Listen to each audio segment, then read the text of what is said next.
Are you an ESL teacher working and living in a different country to the one you grew up in, and you have lots of students who want to practice conversation, but sometimes it starts to run dry and you're not sure how to fill the time? Don't worry, because today I'm going to share with you a bunch of tips on how to have better conversation lessons.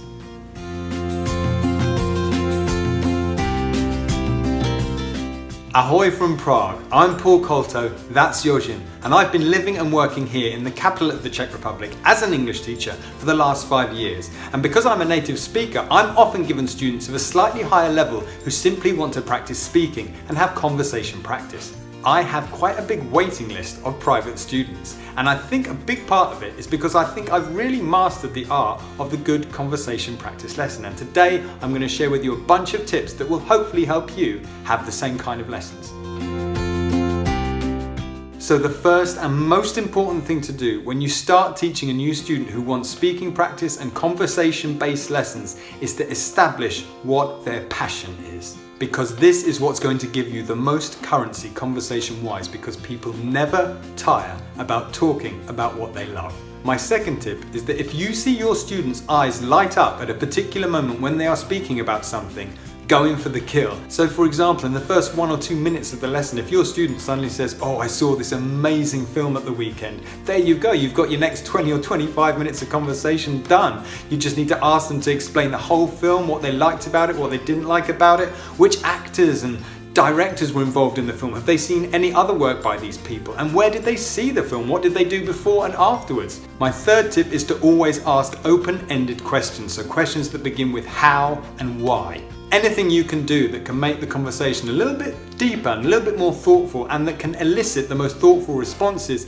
is going to make that a more satisfying conversation lesson for your student, and hopefully give you some new vocabulary as well. If you're finding these tips useful, please just take one moment to like this video and subscribe to my channel to get new videos every Sunday just like this. My fourth tip on how to teach better conversation lessons is perhaps the most important tip there is, not just in conversation lessons, but in conversation in general. And it's one simple word, and that word is listen. Really listen. Cultivate the ability to truly listen to another human being. If you listen to your student, you'll remember what they say. And that means in future lessons, you can always come back to ask them about, "Oh, your daughter's exam. Oh, that trip you had planned. How was that? Oh, that meeting you had last Thursday. How did that go?" There's always going to be a continual flow of natural, organic conversation. My fifth tip is the go-to one for lots of English teachers when they have a student who wants a conversation lesson, and that's to talk about their last weekend, to talk about the week they've got going on at the moment, and to talk about next weekend, because it practices past, present and future tenses. For a while I got a bit self-conscious about asking how was your weekend, and then I just overcame that because it's such a great start. I never get tired about talking about my weekend, so I'm pretty sure my students don't get tired talking about theirs. My sixth tip is kind of about an information exchange. You can get your student to educate you at the same time as they are practicing their English. So get them to tell you all about their country,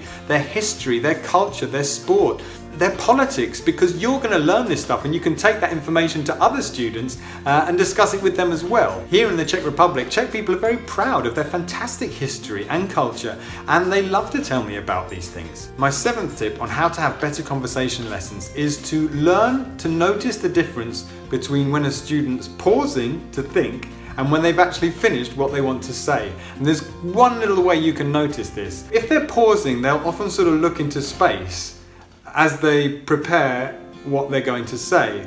When they finish what they're saying, they'll often look you right in the eye.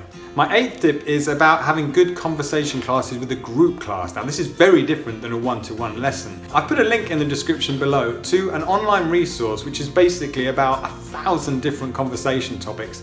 And often what I do is I will walk into the class, divide everyone into pairs, put this resource on the table in front of them, ask one student to pick a topic, and then off they go. I'll let them go for like 20, 30, 40, 50 minutes if they're confident speakers. And all the while I'll be walking around monitoring and making notes on a whiteboard if they have it, of little mistakes or little improvements or little idioms that they could say that could elevate their language a little bit. And I'll go through those with all the students in the last 10 minutes of the lesson. And by the way, I'll often put on some music in the background in lessons like that. My ninth tip is one I picked up from a Canadian guy who was working at the same company as me. We were both waiting in the reception for our students to arrive, and his student arrived first. And as he got up and walked away, he simply said, "How are you today?" And off they went, and I could hear a student talking and talking. And so I went into my first lesson and I said, how are you today? And my student was like, oh, well, you know, I've got quite a big meeting later. I'm a little bit nervous about it. And there I had the conversation topic for the lesson. I asked him to tell me, you know, about the meeting, how he prepared, what the meeting was about, who was going to be there, what's the hopeful outcome of the meeting, what makes a good meeting, does he often get nervous about things like this, what are his techniques to deal with that, you know, off you go. So just try it sometimes. How are you today? As I said at the beginning of the video, I'm an English teacher here in Prague, and if you want to see what a typical day for an English teacher in Prague is like, click the link above or the link below and you can follow me around for one day in Prague and see what it's like. Now my 10th tip is kind of about balance in a lesson of them talking and me talking. I try to get my student to speak for 95% of the lesson if I can. Occasionally a student will say, Paul, I want to hear something from you. And if my student ever asked me a question, before I got a little bit shy and tried to sort of make the answer as quick as possible and turn it back on them. Now I take my time and I, you know, give them a nice detailed answer, because if they've asked a question, I should give them a deep answer in the same way I'm expecting a deep answer from them. My next tip kind of ties in a little bit with what I said earlier about learning about the history and politics of that country. If you do have the students into history and politics, or just any topic that you really have in common, there's going to be a lot of currency there. Or if it's something you don't have any idea about, play completely dumb and get them to explain the whole passion or thing that interests them from the word go, what inspired their passion, get them to teach you all about it. And often you'll be like, wow, that's really interesting. For example, before I came to the Czech Republic, I wasn't particularly interested in technology in any way at all. But I had 2 or 3 students, they were telling me about all these different things in the world of technology, and I actually found it really fascinating, and now I'm really into it. And my final tip is I want to recommend you watch a fantastic TED Talk about how to have a better conversation.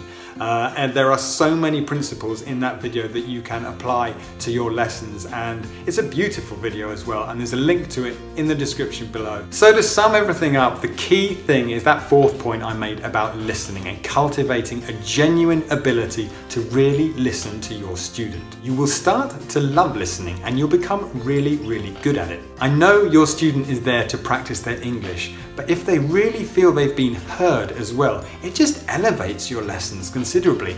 And I'm pretty sure it's one of the reasons why I've built up so many private students and have this waiting list, is because people not only like the fact that they're practicing their English, but also that they're really being heard. I mean, when was the last time you were listened to by someone for 60 minutes? And I mean really listened to.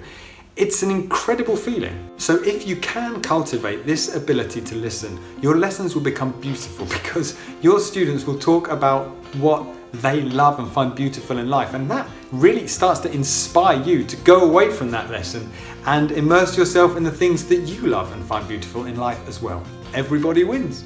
So thank you very much for watching. I really hope you found this video useful. If you did, as I said, please like and subscribe and share this video with anyone else you think might find it useful, because I post new videos every Sunday on ESL teaching advice, international relocation advice, moving to Prague advice, and some other crazy random nonsense as well. So until next time, from Yojin and from me, toot toot.